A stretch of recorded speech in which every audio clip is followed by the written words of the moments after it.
guys हातमा चाहिँ हाम्रो रहेको छ धानको बिउ यो चाहिँ बोकेर गइरहेको छु अहिले भग बनाउँदै बनाउँदै यहाँ चाहिँ अलि राम्रो लाग्छ यतातिर इँटाको भट्टा रहेको छ यो चाहिँ हल्का 1-2 मिनटको भिडियो बनाउँछु है कहिले पनि यस्तो बनाएको छैन आज चाहिँ बनाउँदै जाँदैछु है त्यसको क्लिप्सहरू थाहा भएन यसरी मस्त बनाउँदै बनाउँदै जाने हो ओ माय गॉड ओभर भारी छ ओभर भारी यतातिर चाहिँ धेरैजनाले धान रोपिसकेको छ त्यतातिर हाम्रो खेत चाहिँ उता चाहिँ अहिले कम्प्लिट हुन बाँकी छ यो चाहिँ बाटो छ है यसरी नै बिस्तारै बिस्तारै जानुपर्छ क्यामेराको एङ्गल थाहा भएन है त्यो पनि हिँड्दै मस्त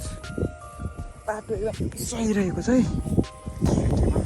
त गाइज यहाँ चाहिँ मलाई सामानहरू बोकाइदियो हल्का फल्का 1-2 वटा भुजाहरू र झोलाहरू अब चाहिँ मेरो पालि हो घर गएर बाख्राहरूले मस्त खानासाना दिने हो कस्तो आउँदैछ गाइज मलाई पनि थाहा भएन है फर्स्ट टाइम लङ भिडियो बनाउन गइरहेको छु नि त